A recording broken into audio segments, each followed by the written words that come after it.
All right, this is episode 1 of the Releaf Lounge Experience. Welcome. This is cigar attorney, or John Bang. I'm Sean with Shaunicus Smoke Cigars. We are in the backyard of our cigar shop, Releaf Cigars, in Portland, Oregon. And our backdrop is our garage. Yeah, this is the Releaf Cigar Lounge. We are obviously loungeless at the moment. Yep. But yeah, today is, it's not Fuente Friday because it's Saturday, but I'm smoking the Queen Bee. I'm smoking the Don Carlos number 2.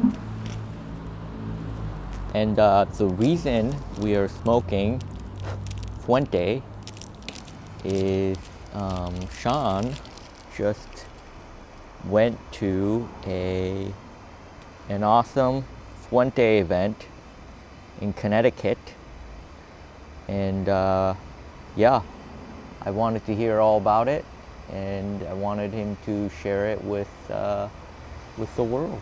Yeah. Yeah. I think everybody should know about this because it was such an amazing event. So it is an annual event. This is the 3rd iteration. It's hosted by a shop in Greenwich called Tobacconist of Greenwich. Great group of guys running it. Mike, the owner, is awesome. But yeah, it's a huge event.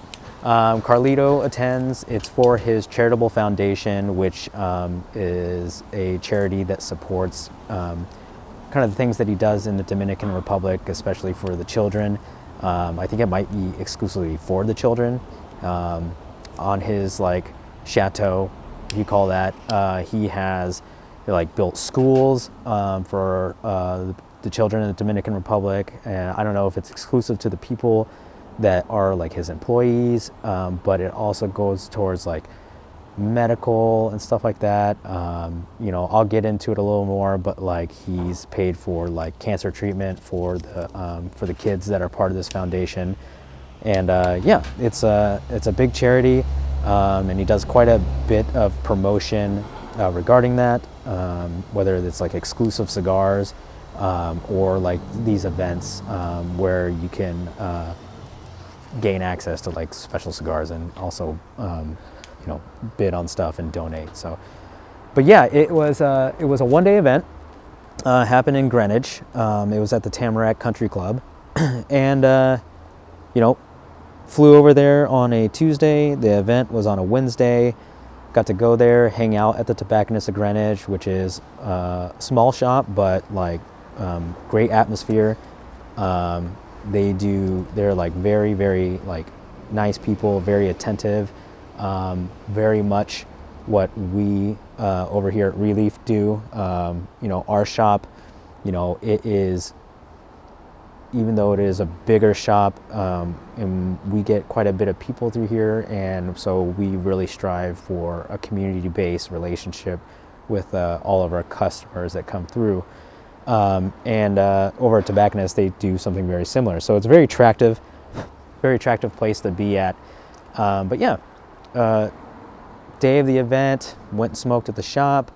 Around 7 o'clock, went to the event, and it was I told John, I told a lot of people, this is probably hands down one of the best events, one of the best experiences that I have ever been a part of.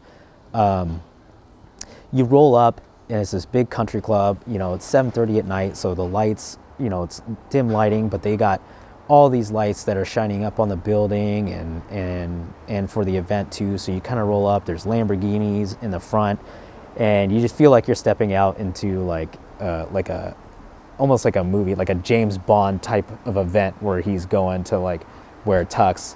So we're all dressed to the nines, wearing suits and whatnot. Yeah. And do you think those Lambos belong to people who are attending there, or do you think they just park it? They do park it there because there is a sign for a local motor company. Oh, yeah, okay, yeah. Okay. But as people were coming, if they were driving a nice car, and when they were doing valet, they would just leave it up front. Mm-hmm. So they definitely supplemented what they had there. Mm-hmm. So yeah, they were definitely going for a very high upscale event look, and they pulled it off. Right. Yeah. That's great.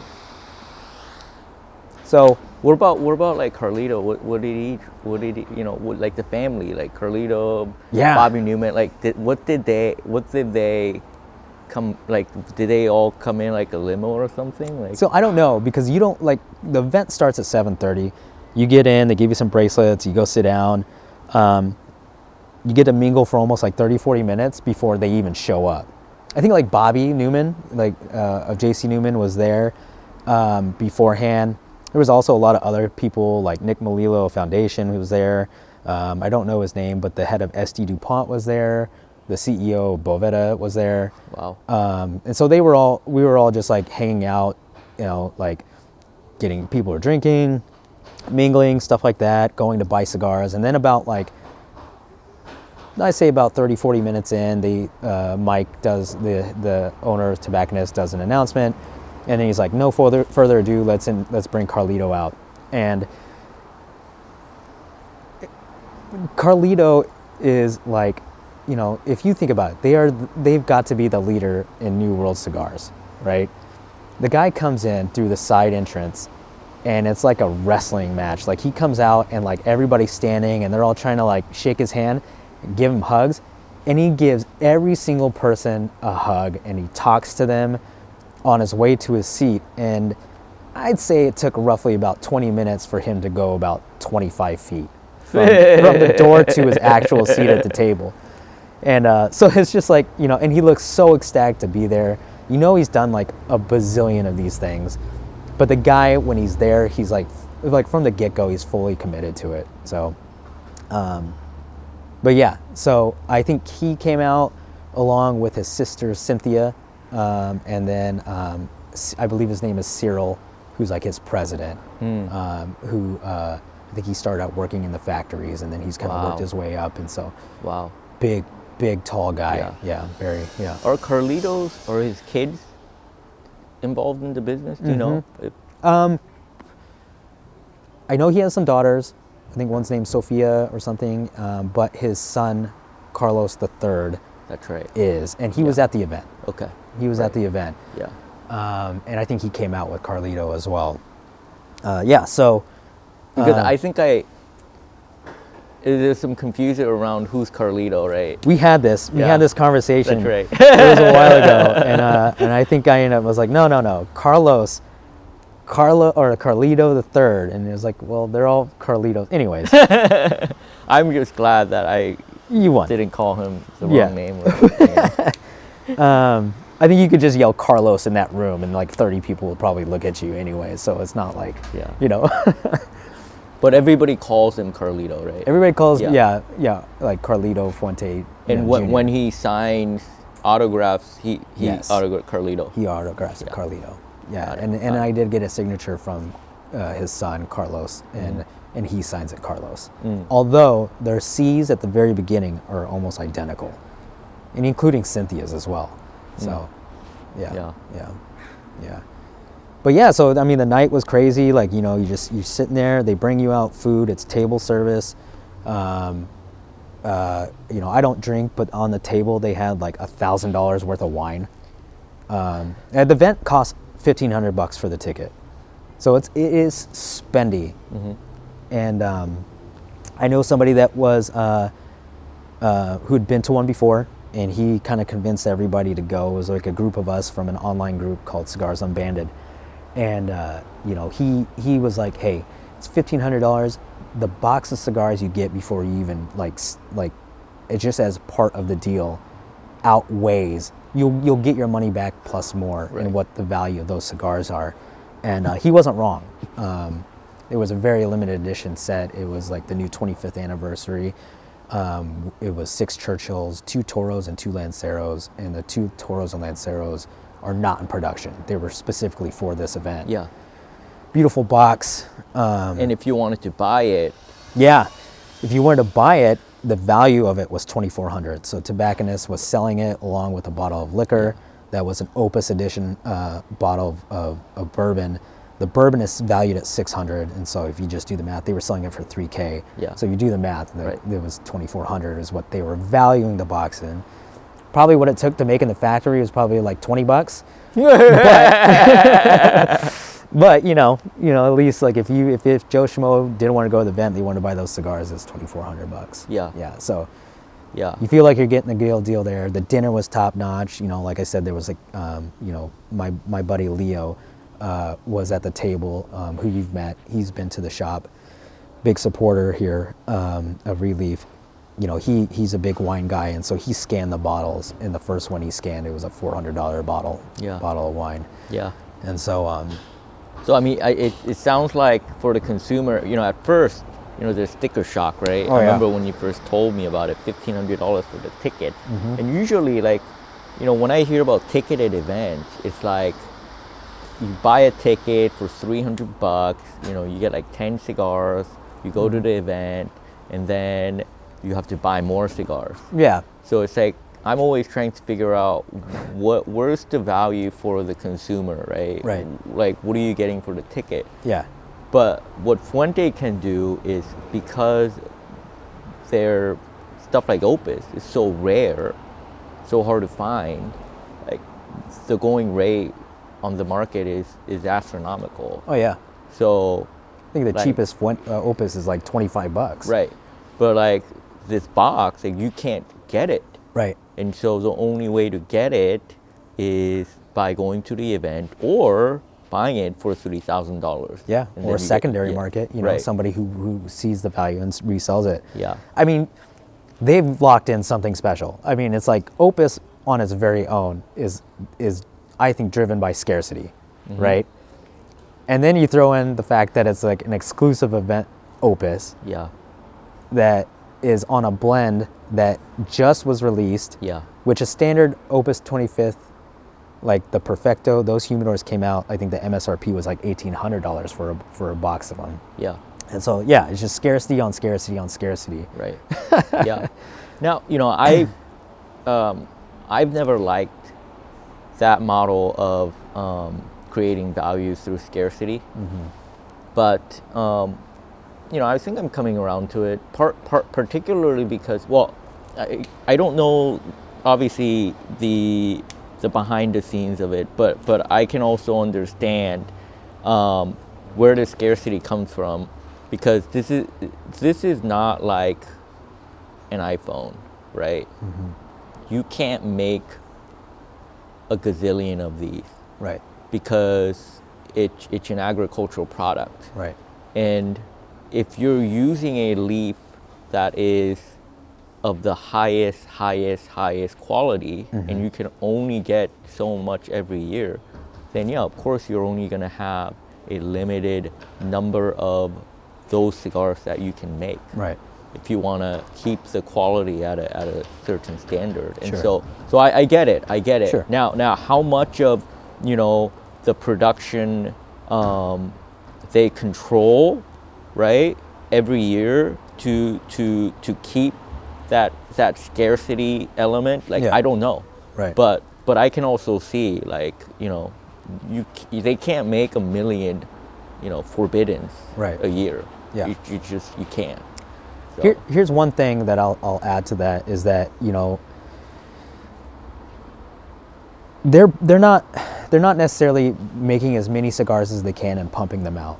I think they have a business model where they're controlling it, not just to drive prices, but just also to make sure that they have a supply that meets the demands of what is like happening. So like that's current with the market, Like I was talking to a rep, I believe his name is Anthony. He represents like the New Jersey area. He's a Fuente rep. I met him at the Tobacconist, and he's explaining like right now we're in an amazing time to be like in the cigar business or to be like a person who enjoys cigars, because like 5-6 years ago the scarcity was real. There was like just core lines like Fuente, not Opus, yeah. that was in shortage. Right. You couldn't get a Rosado 54, like they were Yeah, sold yeah. out and stuff like that.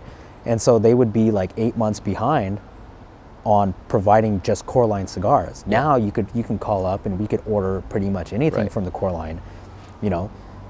and this isn't like, not everybody knows this, but like the Fuentes and the Mirafel, who provide the Cameroon wrapper for, like Don Carlos, the Rosado 858, Hemingway Natural, basically all the Cameroon wrappers that Fuente provides. That partnership has dissolved as of this year, as of like a month or so ago, right? And so there's going to be like this idea, like, okay, well, what are they going to do in the future? So now we're going to buy up all the DCs that we can, all the Don Carloses, all these things, and start stocking them. In all honesty, I think the Fuentes are going to have a stock for the next 5 years, because they're not just holding back their cigars to provide like a false sense of scarcity to make their sales go up, but I think they're doing it to control like what is appropriate for the market that is current and what's coming up. So I don't think, even with like, let's say the Mirafels and that split happening, I don't think there's going to be a noticeable like issue finding their cigars. Yeah. I mean, we were talking to Jack, or I was talking to Jack Torano from Espinosa, and he said that like right now they can't make the original Lorania Reserva because they can't get the wrapper. Yeah. Like the wrapper that they can get, that I think is a Brazilian Matafino wrapper. I think so, yeah. But they want it to be a particular shade, and they can't, like the wrappers they can get don't come in that shade. It's too dark for that cigar. Right. So they can't make them right now. Yeah. So they're going to have to make a whole nother cigar for all those wrappers that they can't use. Right, yep. So look forward to that, I'm sure. Yeah. But anyways, so yeah, you get this exclusive box of cigars at the event, so it's great. And we found it like the way they do their advertising or the build-up of this event is just so amazing. Like 2 hours before the event actually happened, they tease like 2 days before the cover of the box of cigars you're going to get. And it's supposed to be a big old secret, and then like an hour before the event, 2 hours before the event, they post online and they open the box up and they show you. So everybody is already hyped to go meet Carlito. They're excited for this event, and then they just dump fuel on this fire by showing this like box of cigars that's just like is going to be the envy of everybody. So before I even stepped into the event, like on the way there, I was already looking forward to the next year going, just because you got the vibe of people from like Cigars Unbanded that I haven't met in person. You got like the hospitality of the Tobacconist of Greenwich, the prospect of meeting Carlito, seeing the box of cigars you got. Like it was all awesome before you even get in there. But then once you get in there, I mean, it was a whole nother game, Carlito comes out, they do auctions for his, they have like ultra rare cigars that you can't even get. What was the highest price? I think it was a one of one ST DuPont with a Carlito bobblehead that was like made out of bronze. Okay. It was either that or it was an LE Blue Angel Share humidor. Okay. That it held like 60 cigars, and for the next 3 years you were given like they would contact you to refill it. Oh wow. So you had access to refills like once a year for like the next 3 years. Okay. Yeah. How much did that go for? Do you remember? One of the two of them went for over 40,000. Wow. Yeah. Wow. So I mean, but that's all charity. It's right? all charity. Yeah. It all goes to the charity. So yeah. So yeah. So people were spending more than what you would like normally buy these things for. Right? Oh yeah. Because they're basically they're donating money to the foundation. Exactly. Yeah. To help the kids and things like that. Yeah. There was like a 10-pack of 20th anniversary Lanceros. I think I've seen them online for like $200 a stick. So you do, even if it's 10-pack, it's $2,000, right? I don't think it went for less than 12K. Wow. Yeah. So I mean, like the people that were there were bidding on stuff that like would probably equal our total wholesale purchases. Yeah. For Fuente for like right. 6 months. Right. So yeah. But I mean, obviously I didn't bid on anything. Yeah. A few of us were bidding like on the opening bids, knowing that it was going to get like, like, it was like, I mean, it was crazy. Like, so it was like, there was a a pack of ultra rare cigars. Well, I'm just going to call them PJs. If you know what they are, then you know what they are. They're like a Lancero. You can't get them anywhere. You can only get them at events. So they start the bid out at 2,000. So like a couple of people were just like, they'll bid two. But the way it goes is they raise their tag, and it's not even milliseconds. The guy, and they had a real auction guy. Yeah. Like, hey, let me get him a 2,000, 2,000, 3,000. I got 3,000 right here. Okay. Yeah. So it goes, opens up. He's like, $2, $3, $4, $5, $6, $10,000. Yeah, just like that. Yeah. Oh man. Every single bid was like that. So. Wow. Yeah. Wow. Yeah. Yeah. Well. I wonder in terms of New World cigars, if they have do you think Fuente has the largest charitable auction? I don't even know. Do other New World cigar companies? I think Davidoff might, and Padron. Yeah. I think those are the three. Yeah. I know that specifically Tobacconists and Grandis throws events for those three cigars. Oh, I see. Yeah. Because obviously, like, S.A.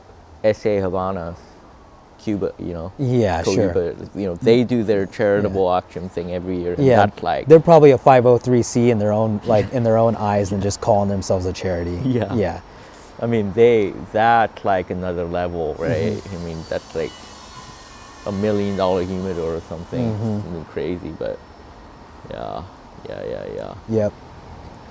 So yeah, the auction goes on. They got live music, dancing, and stuff like that. And then eventually Carlito steps down, and everybody just rushes him because he's shaking hands, and hugs. He gives hugs to everybody, signing boxes and stuff like that. I went up there. I managed to score a box of 2020 Dubais. Not a buying event, but you can buy. They do have ultra rare cigars up in their thing, and they didn't have many, so I was like the first in line. I managed to get a box of Dubais, which is my ultimate favorite cigar. So I took the box up there, tried to get him to sign it. I get to the front, and like by the time I got there, he had been signing for a while, and now they're bringing out auction items that people had won that for him to sign it. Mm-hmm. And then like his friends are coming up, the people he knew, and they're like saying goodbye and stuff. So I stood there for like 20 minutes while he's going around like shaking hands and like saying like bye to everybody and signing things. So much so that like there was multiple photos taken at the event where I am like in the background, or I'm standing next to him as if it looks like I'm like part of the party. And we can post a photo of it, but there's one of him and he's singing with the band and he's just standing, and I'm just standing there right next to him. Yeah. So it was great. I was like, man, this is really, I don't like, somebody behind me was like, hey, didn't that guy cut you? And I was like, yeah, but what am I going to do? I'm going to throw a fit right in front of Carlito? Like, no. Forget about it. Yeah. So, and it paid off. So I saw the photos today. They released them, and I saw the photo, and I was like, oh, you know what? It was worth it. That's good. That's great. Wow. So yeah, and I mean, it didn't even end there. Like, after all the signings and stuff like that, he's going around taking photos of like people made him a painting. Mm-hmm. So you want to take a photo with that. The event closes at 11, and we don't leave till midnight. Yeah. Because Carlito is still there talking to people. Yeah. I connect with Cynthia, his sister, and I'm like, oh, hey, like, my name's Sean, like, I'm a partner of a shop in Portland called Releaf. And they're so sweet. She goes, oh, Releaf, I know them. I'm like, yeah. So anyways. We'll take it. We'll take it. Yeah. So she's like, oh, do you have a card? I'm like, no. And she's like, I was like, I'm on Instagram and I can send you a photo. But basically I was just like, oh, our rep is David. And she's like, oh, I love David. And Carlito's like, oh, she loves David. Like David's her favorite. Or she's David's favorite. And so anyways, she's like, oh, well, send me your information and blah, blah, blah. So like I sent her some stuff, and like I said, these guys go to these events like all the time. Mm-hmm. They're just they have to. They're not one time did I feel like they were just going through the emotions. They were fully present. Like I'm like, oh, I'm from Portland, and they're like, they were like, you came all the way from Portland for this? I'm like, yeah, of course. And they're like, they're just like, thank you so much for coming. Yeah. They were just like so down to earth for being like I mean, he has, I was telling you before, he has a police escort for these events. So like arriving, I saw him at the Tobacconist of Greenwich the next day. He showed up, the whole family did, but they just, even with like that pomp and circumstance, they are so appreciative. I told Carlito too. He came back. We took a big group photo, and I was like, "Oh yeah, I'm from Portland and stuff like that." He's like, "You came all the way from Portland for this?" I'm like, "Yeah," and he's just like, "I can't express how appreciative I am of you," and I'm like, "What? You, me? What are you talking about?" Yeah. You know? Yeah. I came to get Opus Right. in my shop. You know that? Yeah. Yeah. No, I'm sure they don't take their customers for granted, you know. No, I Yeah. don't think they do, man. Yeah. You know, I think, you know, he did a speech during the event, and like, you know, he's in tears almost like the whole entire time. And not only is he like appreciative of the customers, like he's very appreciative of the United States, which is just like he went on for maybe about 10 minutes about how much the United States has done for his family and stuff like that. Yeah. So he ended it with "God Bless America." So, Right. you know, Yeah. He talked about the flag in the Dominican Republic. So this is the thing. He has a U.S. flag on his property that is flying. He is the only U.S. flag. I don't know if it's still true, but at the time at least, he was the only U.S. flag to be raised outside of a U.S. embassy. And they told him to take it down, the Dominican Republic, like, "You got to take that down. You can't have that." And he's like, "No." And he fought it. And it's, to this day, he said it's never came down once since he put that thing up. Wow. Yeah. That's crazy. Yeah. Yeah. Yeah. I mean, you know, we were talking to one of our customers, Marty, right? Her family's from Cuba. Mm-hmm. And when Castro nationalized everything, you know, they basically took everything away. Right. Right. And so, I think people who probably faced, you know, who are familiar with that part of history, Yeah. you know, and they were able to seek refuge here, Yeah. like, I'm sure they're like incredibly grateful for this country. This country, I yeah. mean, And I know Carlito for the Dominican Republic, I think he said during his speech that he, for this first time ever, he was given a Dominican Republic passport. So I think he's recognized as a citizen by the country. Wow. Probably paid for all his contributions to them. So, yeah, Wow. super cool. Yeah. Down to That's earth awesome. people. I met Bobby Newman at JC Newman Cigars. That's how he introduces himself. Yeah. "Hey, Bobby Newman, JC Newman Cigars." Like, "Yeah, Bobby, I know." Yeah. You know, that's what my friend Peter from Cigars Unbanded, he went to a private dinner with Carlito, and Bobby Newman was there, and I think he met them there, and then the next day he was like, here's a funny story, I hope you don't mind me telling this, Peter, but he's like coming out of the bathroom at the event, and he's like, "Hey, Bobby Newman, JC Newman Cigars," and goes to shake his hand, and he goes, "Hey, my hands are still wet from washing it. I swear I didn't put my hand in the toilet." But he's such a cool guy, you know. I talked to him, and you know, like, I was like, "Hey, I'm going to Tampa." When I met him, I was like, "I'm going to Tampa in February." He's like, "Oh, really?" Yeah. He pulls out his business card with his cell phone number, and Right. he's like, "Here's my number. Call me, text me before you come. We'll get you set up," and Yeah. stuff like that. And then Yeah. and then took a picture of me and sent it to our rep, Mhm. and with me in it, and Yeah. copied himself in. Yeah. So, I mean, it's just, just everything about it, man, was Yeah. just top notch. That story of Bobby Newman, like how he introduced himself, that reminded me of Joe Burrow with the Bengal. Mm-hmm. When he went to the Super Bowl, like he introduced himself to everybody, Yeah. like on the field and stuff. Yeah, yeah. Hey, you know, hey, good to meet you. I'm Joe.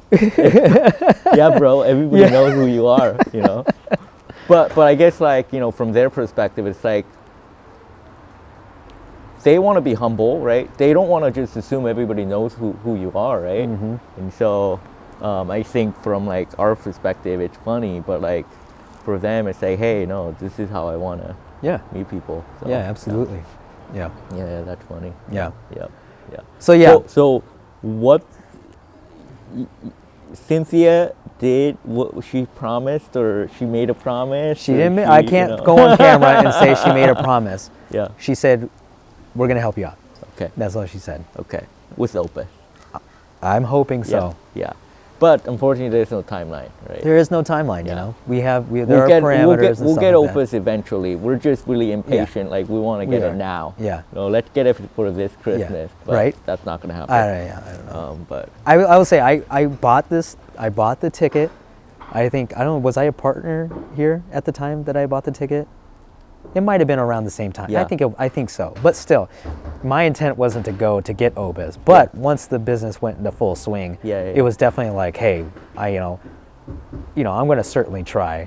You know, and the fun thing about it was I had a time of my life, and me like going up to the Fuentes and being like, hey, if we could get this, that would be great. Like it was it was organic. I didn't push it on them and give them a spiel like, we just want to bring your cigars to the community. Like we feel it's very underrepresented here in the Pacific Northwest, blah, blah, blah. I didn't do that. I probably wouldn't have, even if they weren't so busy. In fact, the next day, they came to the Tobacconist of Greenwich. I got to talk to them a little bit more.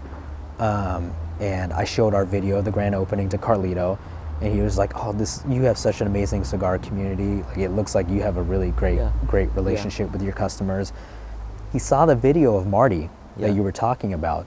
And he's like, I think I know her. She looks so familiar. Yeah. I'm like, here we go. Just like you heard of Releaf, right? Been around for like 2 years, if that, and we just started carrying your brand like 6 months ago. Yeah, sure. I'm on the plane coming back from Greenwich, and I get a message from Marty on Instagram, and she says, hey, sorry to bother you, blah, blah, blah, blah. And she's like, looks like your event was very awesome. And I was like, oh yeah, Carlito was amazing. And she's like, I was like, have you ever met him? And she goes, yeah, I went to one of his events. I met him once. And I was like, this motherfucker remembered her. And I was like, he remembered you. And she thought that was great. But I was just like, that's crazy. Yeah. Yeah. Yeah. Yeah. That's crazy. Yeah. Man. Wow. Yeah. I have heard of those stories of like, people will meet a principal and then like a year later they see him again at a different event. Yeah. And they'll be like, oh yeah, I remember you. Yeah. We've met before. And Right. it's like, man, wow. Yeah. Crazy. Yeah. So next year they'll definitely remember you. I mean, I hope so. Yeah. I mean, when you're going to Tampa I'm going to Tampa in February. in February. So you're gonna call up Bobby. I'm calling Bobby Newman at JC Newman Cigars. Yep, and you're gonna get the tour and all of that. I'm hoping right? so, yeah. Yeah. I'd love to connect great. with their rep and as well, and meet him face to face, Yeah. because he's based out of there. Yeah. Yeah. Great experience. Mm-hmm. Great experience. Tell. You told me this before, but share more about the hospitality piece of Greenwich. Like before the event, you're hanging out. What was so stellar about that experience? So, Tobacconist of Greenwich is in Greenwich. I think if you probably looked at the average median income for that area, it'd be very, very high. Very high. They obviously make a ton of money. I mean, if we ran the numbers, it was just for this event alone, 500 person event, tickets $1,500, starting $1,500. If you sold every single one of the tickets, which they did, it's $750,000. Yeah. Just for the tickets, right? Then doesn't include the auctions, the donations, the raffle, the sales that they do at the event. So they're obviously like they're bringing in some money. So Yeah. and you only have that because they have the clientele that are going to fork Right. that money. So those Yeah. people are also buying throughout the year. So Yeah. they're very successful. I mean, the venue was a country club with like probably like 100K buy-in. Like probably something more. Like that. Yeah. Probably more for that area. Yeah, so yeah. that's probably like the the biannual fee or something like that. But you go in there, small shop, maybe 2 of these garages combined, right? Great cigars inside of it. There's seating for like 6 people. You walk up, there's like 6 people outside smoking on the sidewalk. You go inside, there's like 6 people inside smoking. they're busy. They're so busy. Like from the moment they open, which by the way, their hours are the same as ours, 11 a.m. to 6 p.m. Oh, wow. They are not nonstop moving. They're doing online sales. They're boxing everything up. Like they never stop. They're on the phone taking phone orders, even though they have a web online presence. Yeah, and they never feel like you're being rushed off the phone. Like when I was hearing them talk, like sometimes they'd be on the phone for like 10 minutes just taking orders with one person. And but you know, anything you wanted, they would help you out. Like you're like, if there was no seating, they'd go out and find seats and bring them out for people to sit. Like, and it's so crowded, and they're just like trying to weave in and out of people, and like, no, don't worry, don't get up, I got it. Right. You know, I bought some cigars. Actually, we were smoking cigars. Honor system there, very similar to what we kind of do. We know our customers. They didn't know me really, but they were like, settle up at the end. You know, you're like, oh, I want to buy this cigar, $50 cigar. Just settle up with us at the end. And they don't chase you like, hey, don't forget to settle up. Not once, you know. Did that. I bought some cigars, I smoked it, I bought a lighter, and I was like, oh, I bought this cigar as well. And it was one of their house blends, which by the way, their house blends are made by like Eladio Diaz and Henke Kellner, used to be of Davidoff. Fuente has a house blend for them. They call them rare finds. They're not just house blends. They're just like, they're very specific, like house cigar shop. Yeah. Anyways, you know, I bought this lighter, and I was like, oh, I also bought this cigar. He's like, how'd you like it? I like it. Walks over to the cabinet, comes out and brings me another one. It's like, no, I already smoked it. Yeah. It's like, no, this is a gift. You Right. know, it's like $50 cigar. Yeah. You know, You thought he was trying to upsell you, but I thought he did. I was like, no, hey, Mike, I come on. yeah. 1,500, you know, like whatever. Yeah. But he just gave it. He gave it to me, yeah. And That's crazy. I needed quarter. We were parked downtown. I needed quarters for parking. Yeah. I was like, hey, can I buy some quarters off you? Guy goes around the corner, comes back with like $5 in quarters, and just says, here you go. Just, I was like, oh. Wow. Go nuts. Wow. The store was closing in 2 hours. I had more quarters than I needed, you know. it was great. One of the guys that works there, I wish I remembered his name. He's a super nice guy. Called him Riptide. That's the nickname I heard him. He was like, every time he saw me, like I showed up a day before, you know, partied, you know, I went to the shop before the event of that day. And then, you know, I was in the event. He comes up, he sees me, he turns to somebody, he's like, you see this guy? This guy's been partying here since like 11 a.m. Show up the next day after the event, like, this guy's still going. This guy's been partying since Tuesday. Yep. Yeah. Yeah. Just cool. Yep. He was, you know, and he was like, he's like, oh, what have you been drinking? And I was like, oh, I don't drink. I was like, oh, no way. He's like, yeah, neither do I. He's like, 19 years for me. And I'm like, oh, yeah, 16 for me. He's like, oh, that's amazing. I knew I liked you. Yeah. Gave me a challenge coin from their last year's event. Wow. He's like, hey, do you have one of these? I'm like, no. Yeah. Yeah. But that's how you can party for 24 hours, right? I guess so, man. Yeah. When you're sober, you know. Don't have to shake off none of that stuff. Yep. Of course, I was loaded up on Red Bulls, like the whole entire thing. Yeah. Yeah. But, yeah, so I mean, just the hospitality, you know, it's all stuff that we do. What got me about it over there was that the success level that they have, they don't miss a beat. Yeah. They're still embodying what I'm sure they have like had since the shop opened. I think he's the third owner, Mike is. Right. And I don't think they haven't lost a step in that. Wow. Yeah. Yeah. And I mean, you know, that it's just great when I think people, I mean, they get cigar culture, right? Obviously, like, you know, they're not nickel and diming you, you know, the customers. Yeah. Trying to, like, you know, squeeze every little bit out of you, but right. They care about you having a good experience. Yeah. You know. They bought pizza. That's We awesome. bought pizza. I know we bought pizza. You know, so like it's just like 2 hours before they close, they know we're going to go to some high class dinner. You know, and table service, and they bought some pizzas. You know, Nice. it was cool, man. it was great.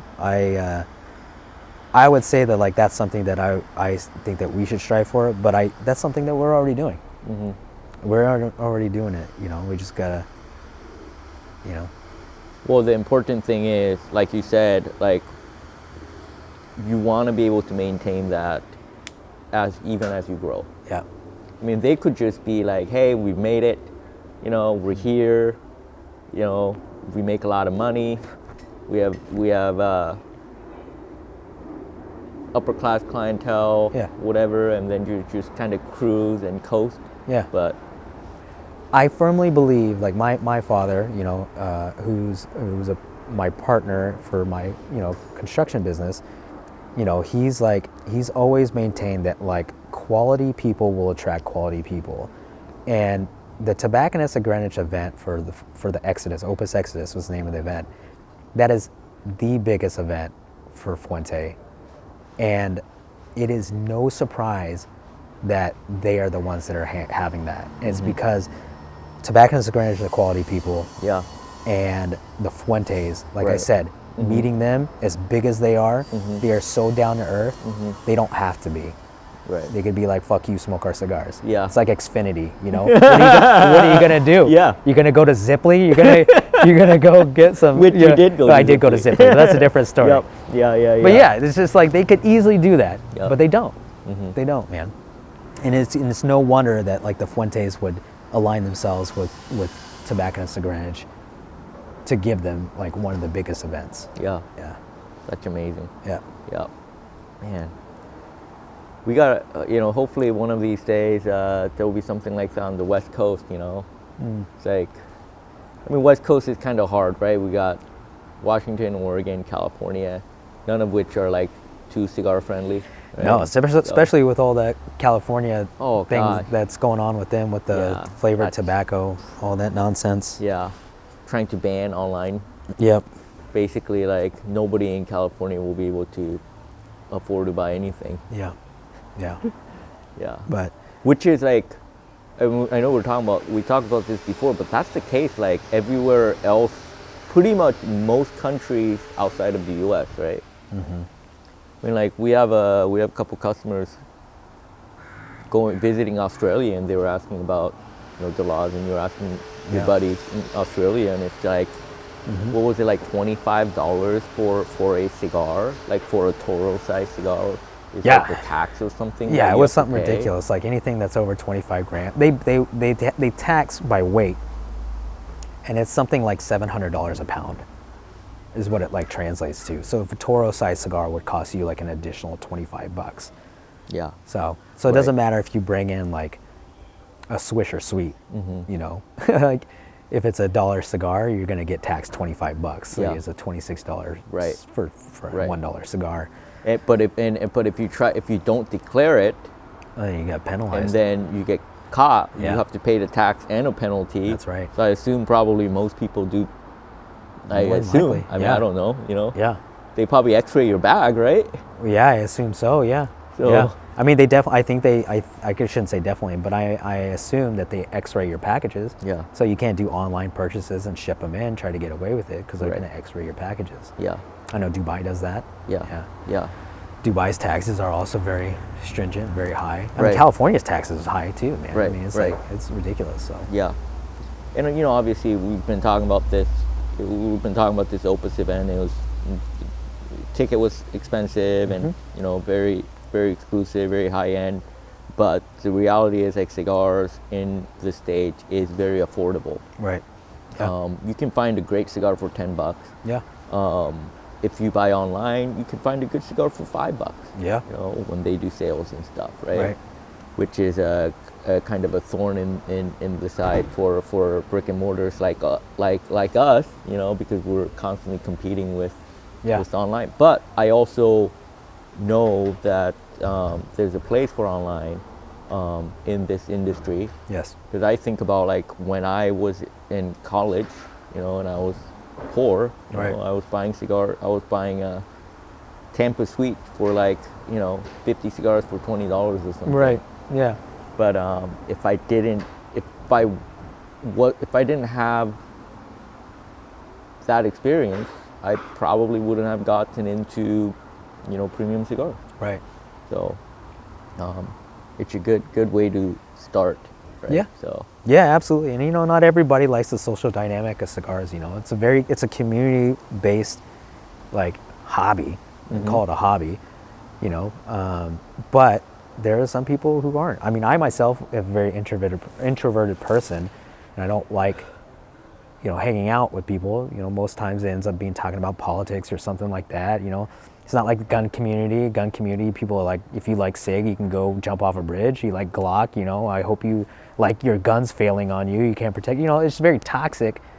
But like cigars are different. I was talking to a guy over there, tobacconist. His name was Roger. He's just like an awesome guy. And he's so happy for what we're doing over here. He's like, are you taking notes?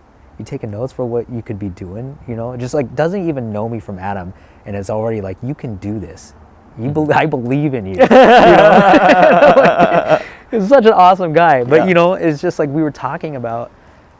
Cigars are the great equalizer, right? Because it doesn't matter. I was saying like, I'm a construction guy. We're a small shop. I'm not raking in dough. I'm not bidding $12,000 on a fucking $200 cigar. Yeah. But it doesn't matter. Because I'm here, I'm smoking a cigar. It could be $10 and you're smoking a $100 cigar. It doesn't matter. We're sitting here enjoying the moment. Right. There's no keeping up with the Robinsons. Like your $10 cigar probably tastes as good as this $100 cigar. It's a subjective thing. And that's the one thing too I love about cigars is just that like, it's your palate. It's your own personal palate. So like this could not taste good to you, but it could taste good to me. Right. It happens all the time. Yep. Yeah. I mean, there's definitely like this overlap between objective and subjective, right? Mm-hmm. So, you're gonna, I mean, some tobacco is gonna be higher in quality, but like there's the law of diminishing return. Like once you hit like $15, $20, $30 mark, I mean, it's like the difference between a $3 cigar and a $10 cigar is fairly large. Sure. But like $10 to $30, like it's not as big as like the jump from a $3 to $10 cigar, I agree. I mean, take Alex Glaz's cigars for example. AG is a new boutique brand. Guy's great. He is a long, rich history in cigars. His cigars are like $12. Nicaraguan, Yeah. His cigars, not aged material, taste so good. Yeah. At such a low price point. Yeah. And it's attractive to people. Right. And there's everybody who smokes them I know is like, wow, this is very surprising. So you can get a $30 tasting cigar for $12. You just got to pay attention. You got to smoke with your palate and not with your eyes or your wallet, or with the status. Right. When you're first starting, you think, the more expensive the better. Right. But no, it's like you got to find what fits your palate. And like my father is another great example. Like the Flor de las Centillas Cigar of the Year 2012, still probably one of the most popular cigars, period. Right. And it's like $9, $10. Yeah. And people love them. Yeah. I used to love it. Right. Yeah. Yeah. I mean, not to like keep pumping, the cigars unbanded, but like that is like such a great concept, and other people do it too, like Holtz, they do unbanded smoking, but the idea that you get like cigars that are naked, all the bands are taken off, you smoke them, you rate them based on your experience with it, right, and then you find out what it is. You'll find an A tier cigar for like $12, and then you'll have like a D tier cigar for like that costs $50. Whereas like, like the first one I ever smoked, I think it was the Davidoff, I think it was the Winston Churchill 2025, $50 cigar. Yeah. I know for a fact if I bought that $50 cigar and smoked it, my mind would have tried to convince me that was worth it. Right. Yeah. But smoking it blind, not knowing, it was like, Turned out to be a terrible cigar. For you. For me. And we don't want to quite a few offend people. anybody who loves, but I will say this: it was fresh. It was a new cigar. It just came out. Yeah. I know it got smoked again after that. I personally haven't done it again, but I know a lot of people re-smoked that cigar with a little bit of age in it, and it turned out to be a real banger. Right. So, Yep. but yeah, it happens. Yeah. That's another. I mean, man, cigars. Once you get into it, there's so much complexity to it. Like the whole aging thing, cigar comes out, it's too young, you gotta let it rest. Yeah. Cigar gets shipped, it's been mailed, so you wanna keep it in the humidor for a little bit. Sure. I don't do that, I just smoke it right off the bat. Sean thinks that's a horrible idea, but yeah. Yeah. You just always learning. Always learning. Always it is, learning. and you know what? It's fun to geek out about it because like you take a person who's like a wine connoisseur, region, they pay attention to region, how it grew that time of year, how long it's been aged, knowing that aging doesn't always mean better, blah blah blah, all that stuff. Right. It's almost the same thing with cigars. Yeah. And so you can if you want to pay attention, you can, and you can spend the time to be like, this cigar is very powerful. I can sense notes in there that are peeking through. I think if I give this time, I might be able to get that. Right. And you can test that theory. Yeah.